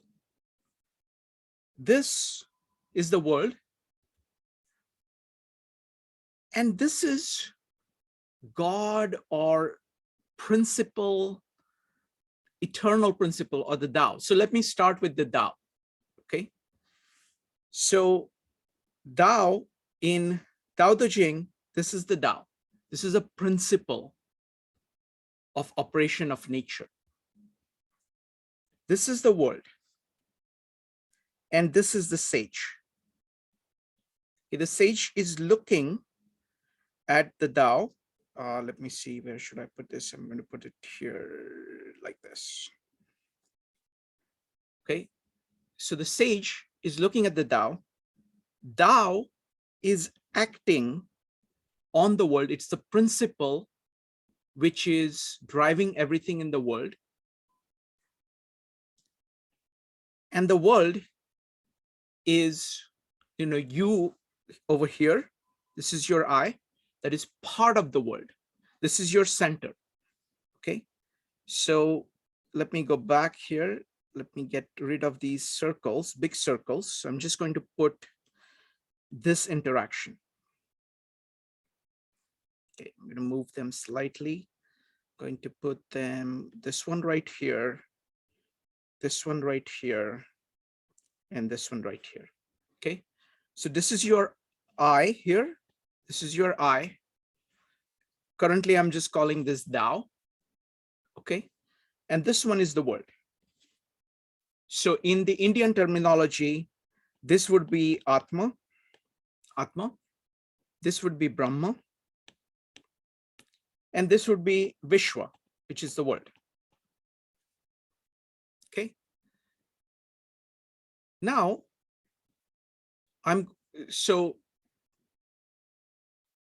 let's look at only Tao Te Ching right now. So Tao Te Ching is focused. Okay, I'm going to use a different color.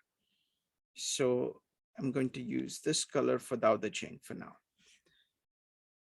What Tao Te Ching is saying, what Lao Tzu is saying, is that keep focused on this. I'm putting it very light here. Okay, keep focused on the Tao. You are here. Okay, the sage, you are here. Keep focused on the Tao. Because Tao is shaping the world or the nature that you see. And here are all the 10,000 things. Don't focus on these 10,000 things. Focus on the Tao. That's how Tao Te Ching approaches this. Okay, I'm going to remove Tao Te Ching here. Now I'm going to bring in, let me see, which color shall I use here? I'm going to use orange. All right, so now let's look at the Bible. God the Father is right here. Okay, this is the world. God so loved the world. Okay,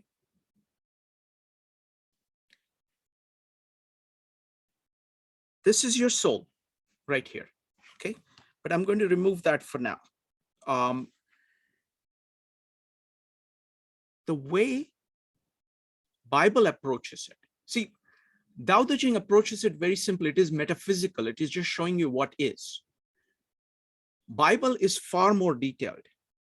What it is saying is, let me get a different color here. I'm going to choose blue. And I'm going to make it a little bit more prominent. So now I'm going to start focusing on the main points here. What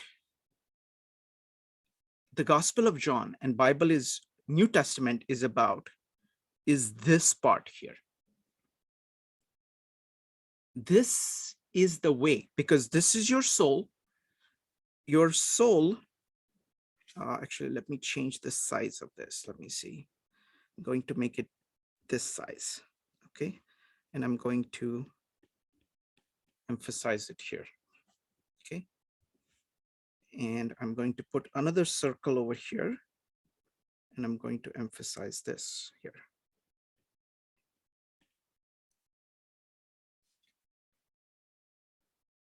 Bible is talking about this blue, which is the word, which is the way. The red here is your heart. And the pale orange here, let me go ahead and I'm going to put the orange back, but I'm going to put it like this. I'm going to put it like this. So this is God the Father.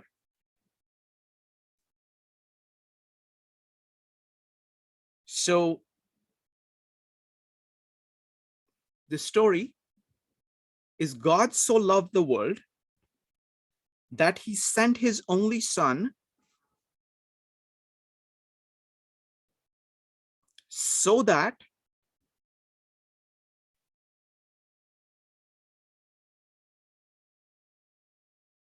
he will unleash the Holy Spirit, which is this red here, the love in your heart for God, pointed towards God up here.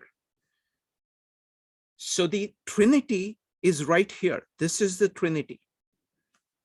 This is the Father, the Son, and the Holy Spirit.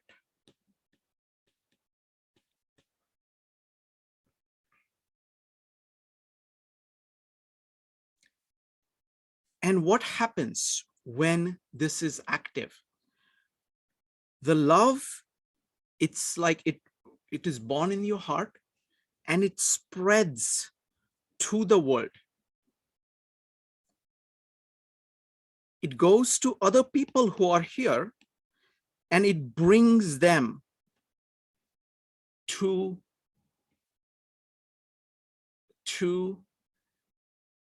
the core of their own being. So this movement is the movement of creation of a community, creation of the church. This is a movement towards city of God.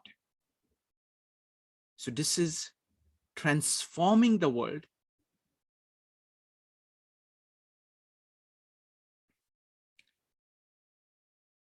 making it spiritual. It is bringing spirit on earth. It starts with Jesus, who is 100% God, 100% man. Or 100, see this, the vertical axis is the axis of spirit. This axis is the spirit of matter, is the axis of matter. This is spirit transforming matter to bring divine on earth.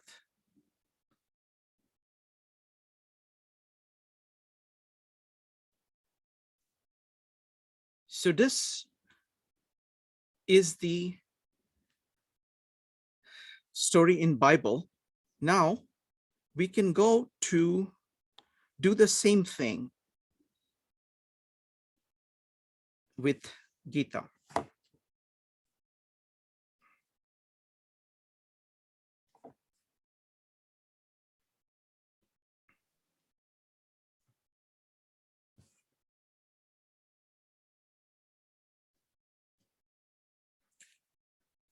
So in Gita, there are 3 circles.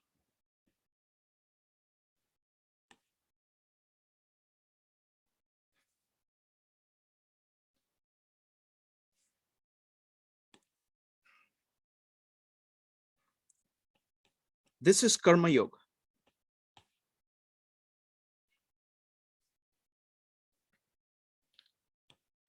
This is Jnana Yoga.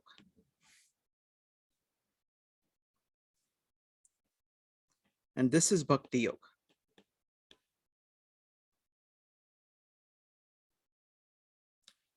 Jnana Yoga is equivalent to Jesus. Jesus is the word. Jesus is the way. Jesus is the path to God. It is the connection between this point here is the Atma. This point here is the Brahma. And this is Vishwa, or the world.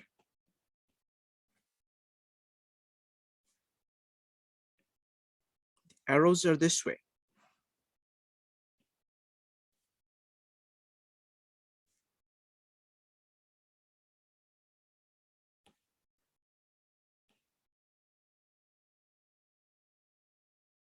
This is the sphere of your action.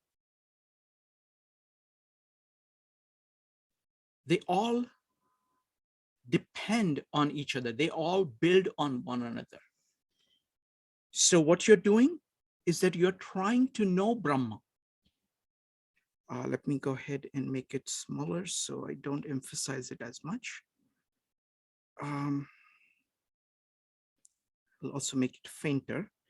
So what you are doing, like Jnana Yoga, is all about moving this way, moving towards your center and moving up, connecting Atma to Brahma. So you're becoming Brahmama. It is, Jnana Yoga is all about focusing on this axis, straight up.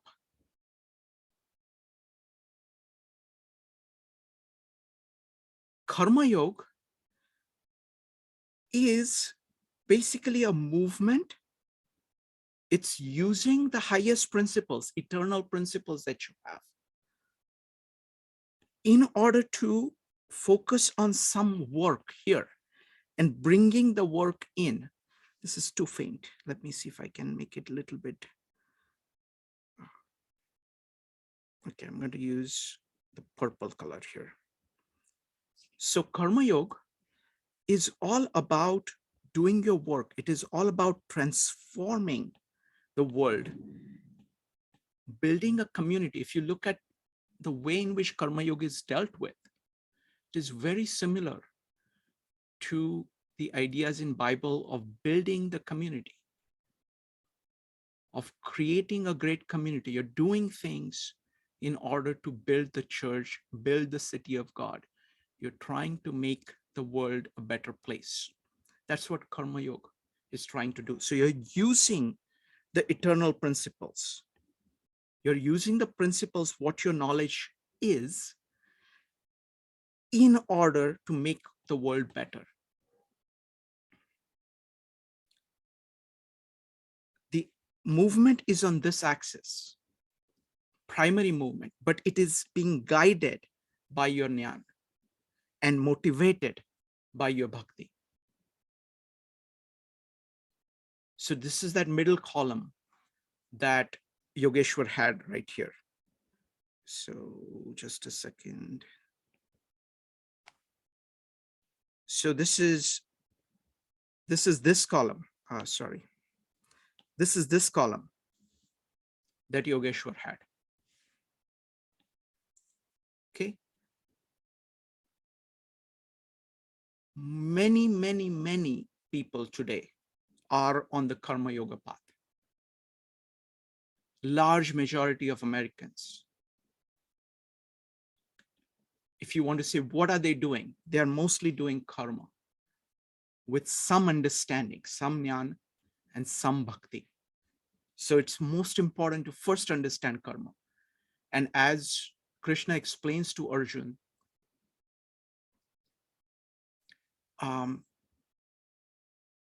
that is a, that's the path for you. So think of yourself as Arjuna. Okay. Now think of the same. Let's look at it this way. Now look at it. Let's personify this. Arjuna is sitting here. Give me a second here. Okay. Arjuna is right here. He's sitting here. He is in the middle of a war. Okay. Let me see here. Not there. I'll put it here. He's in the middle of a war. And he's asking, what should I do? And he's asking that to Krishna, who's here. So he's getting jnana. Actually, Krishna is up here. Okay. But he is actually giving jnana to Arjuna. Remember, Arjuna is not afraid of the war. His problem in the war is that there is Drona and Bhishma on the other side.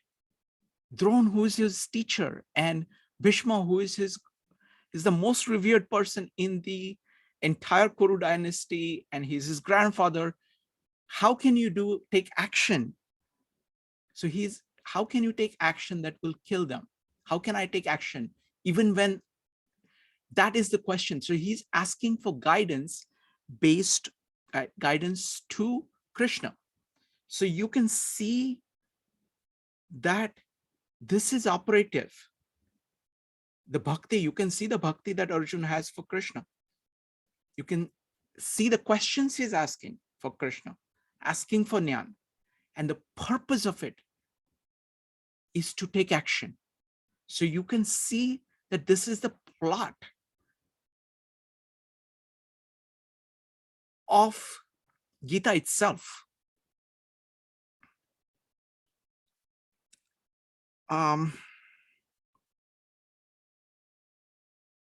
Let me see.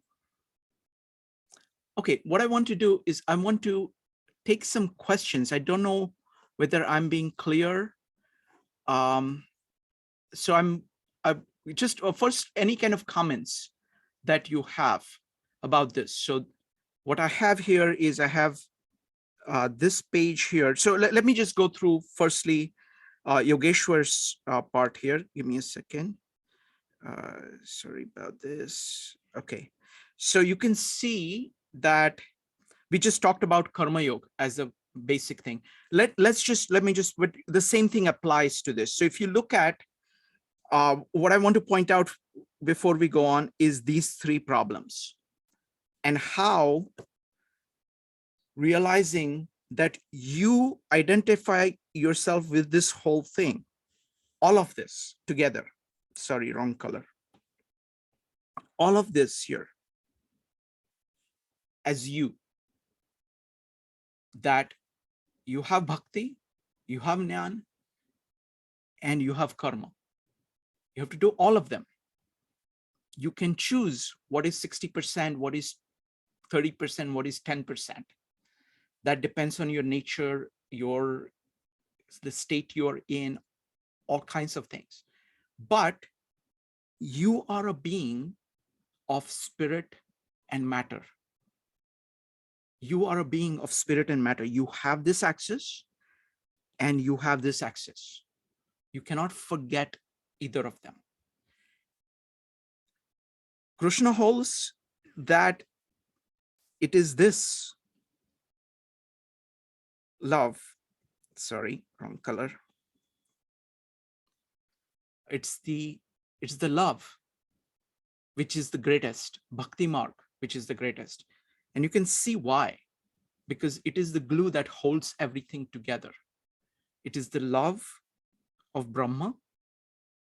So it is the love of this and love of the world together. That's why, sorry. That's why it is, he holds it to be the greatest. All right, so let me take some questions. Evanik, or just comments first, and then we'll take questions.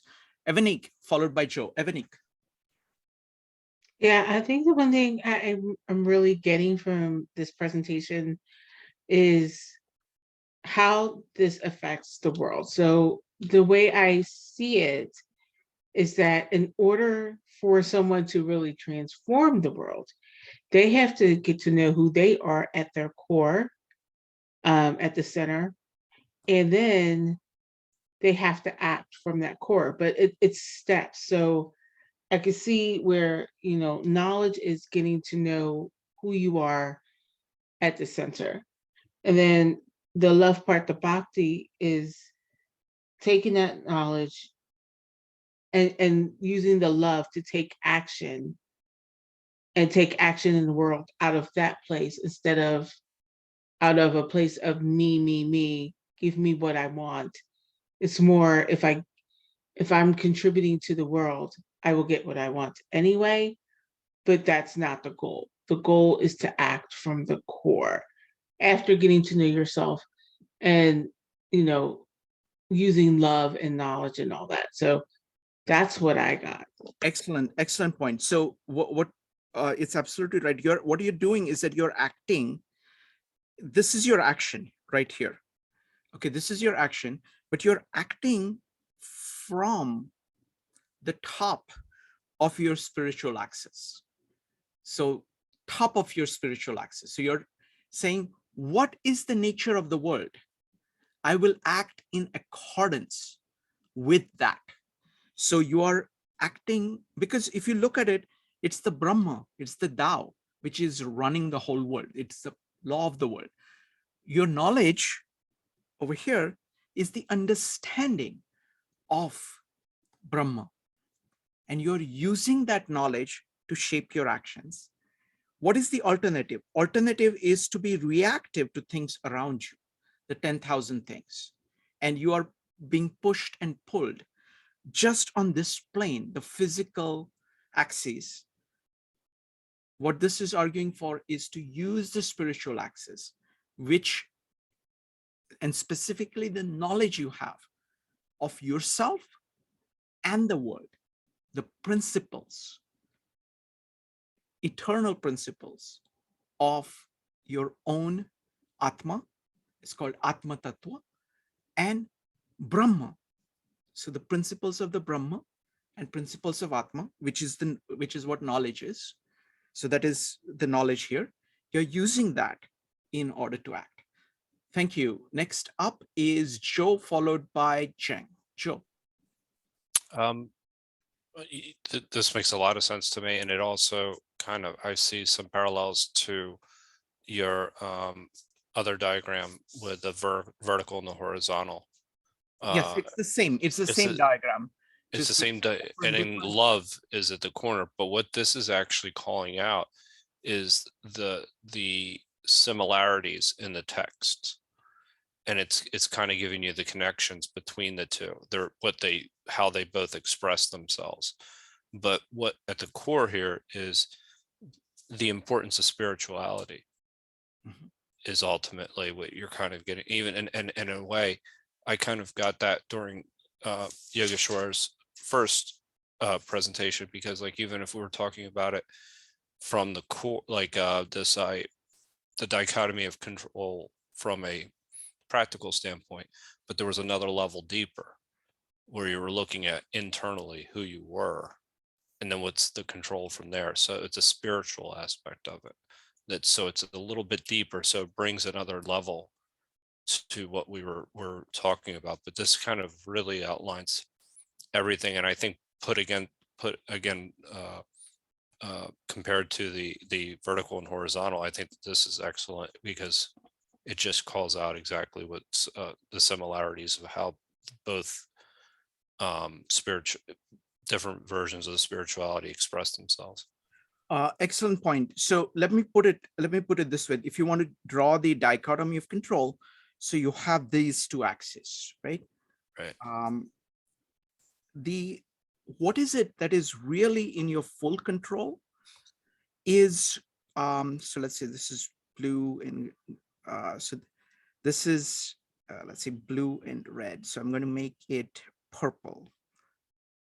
Just a second, trying to get the colors right. So this entire axis, right? This is what is your inner core. This is you, your Atma, and this is your Brahma. This is Brahma, which is all of existence. This axis is your core, and that is always there. Right. That is eternal. That's there, and that's yours. No matter what else is happening, that is always yours. That is the foundation of the dichotomy of control. That is what is within your control. And what it is saying is that you act from it. Most people are trying to act, just a second. They're trying to act this way. They're trying to react on the material things. You're going back and forth. Right. That is just reactive. That is complete. That is not within your control. This is all of periphery. It's not within your control. So this is what this is that you focus on this axis, the core axis, and all action that you do is you act like this. And the purpose of it, what kind of action do? You act in order to support the center, right? In order to become more spiritual. When you're saying that you are, saying namaste, you're actually speaking to the center of other people. So they are doing the same thing. And it's the it's I don't remember which chapter in Gospel of John. So this river flows, this is the fountain, this is where, this is your heart. The fountain starts flowing like this, and then it flows out. That creates fountains over here. This is another person.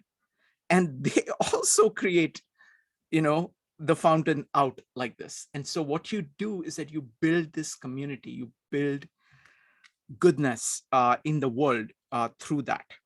Thank you, Joe. Great observations. And that's individual and community as well. Like that's where, so you could see that clearly. Yeah, that's the beauty of it, because what happens is that the same movement that takes you to your center makes you appreciate the core of other people's center. Your focus on your Atma allows you to say namaste, because it allows you, if you do not have that I in yourself, you can't say namaste. You have to be able to say that I in me, God in me, greets God in you. So, but if you do get that God in you, you will be able to see the God in others. This is another core principle that Naneshwar talks about, that as you start seeing this spiritual axis in you, you start seeing this spiritual axis everywhere in all living things, and you are relating to that. So suddenly the life is transformed. Not only you are transformed internally, but externally in all human relations, as well as relations with every living thing. You develop an empathy, a sympathy, a connection, a deep back and forth, reciprocal love. So the love which is flowing here also flows out, and it comes back like that. So that's excellent point, Joe. Jen. Yeah, this is quite interesting. I think it's really tie everything together. What it remind me also, we learned in the design way, the true, the real, the ideal. I see the left corner is the true, what's true to yourself, like the center. Then the ideal is the top. Then the real is so the right. So this one, so real, ideal, and true. No, true is lower. No, ideal is on top. No, no, it's deep understanding, I think. No, see, like for example, let's take a Bible, right? So Bible would say that God is the truth. So this is at the top over here. Okay. Then what's ideal? I thought God is more ideal. You want to be ideal is Jesus. Ideal is basically the true made real. So real is the world. Okay. So the idea, I mean, this the way in which these concepts map into Bible. Let's take it, start with Bible. Okay. So with Bible, real is the world. Okay. True is God.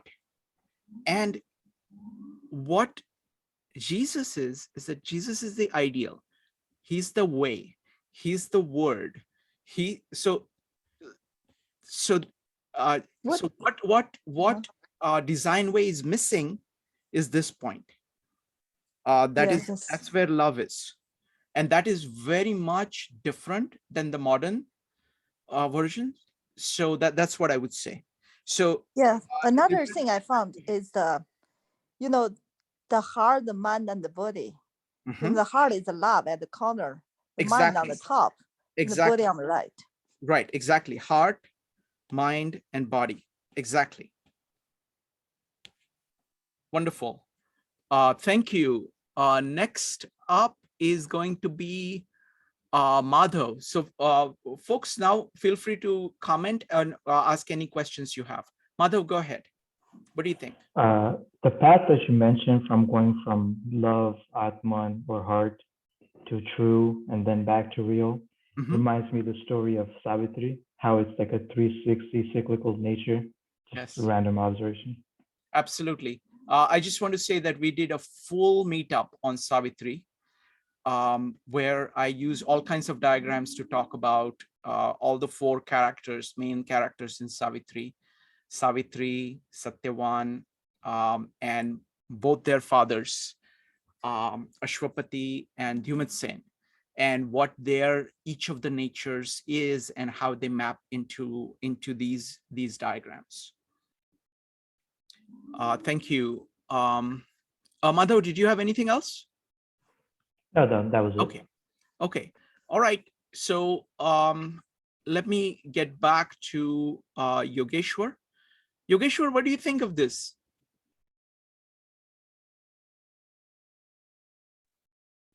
Yeah, it actually shows how everything comes together, like, because we also had this on another day. You had previously done this as well. So yes, from that time, yeah, it brings all this together and shows how everything is integrated into each other. It's not like three different things and then we have to deal with them differently, but it's all integrated within our lives, that they all come up at the same time and we all deal with everything at the same time and everything is going on. So the integrity, like integration of everything, is the main thing here.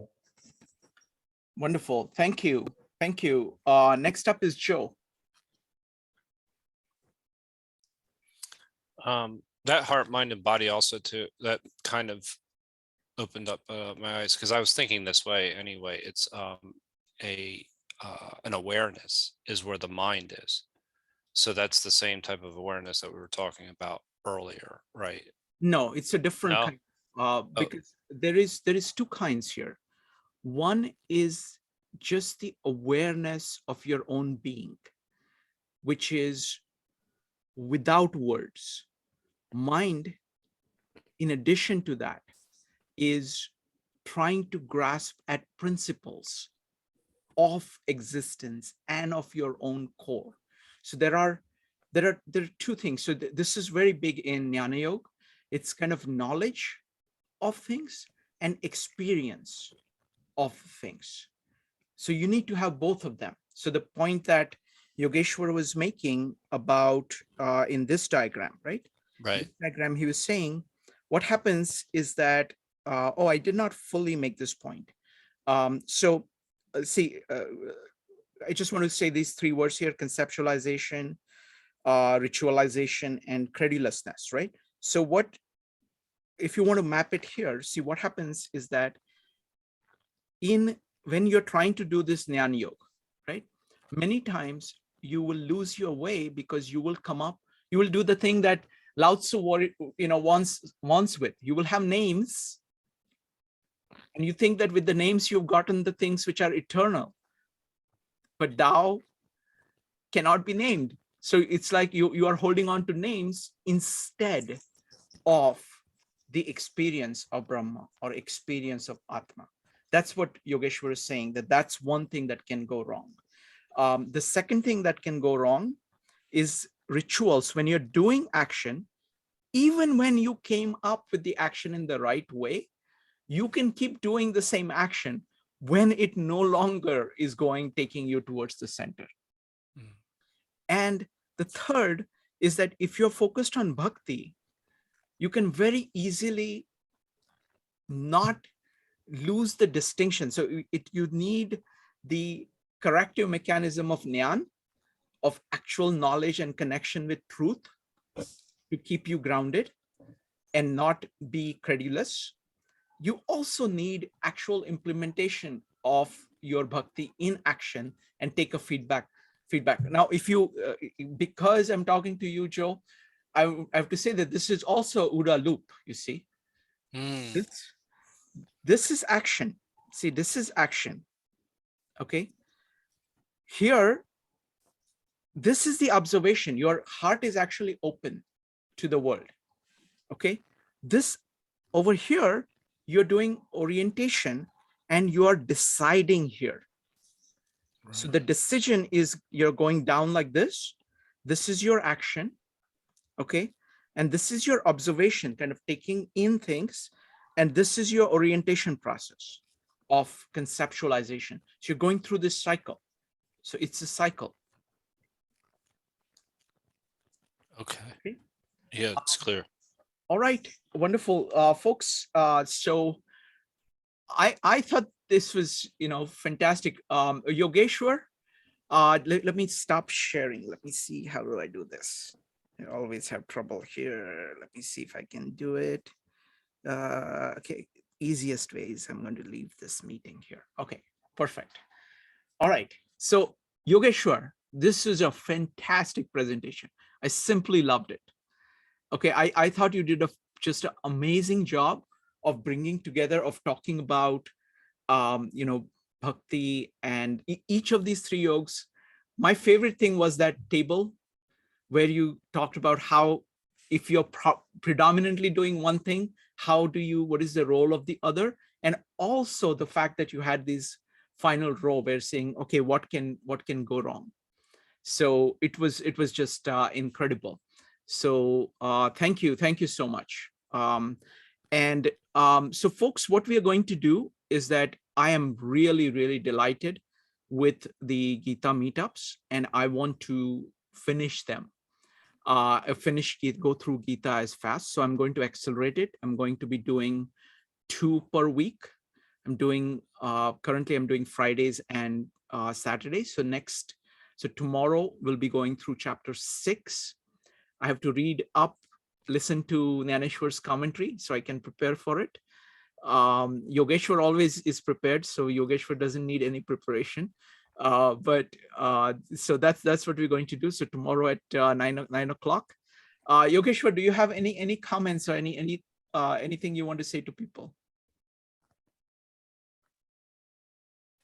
Yeah, it's just it should be a thanks to Joe, because it is his question that I was addressing with this presentation.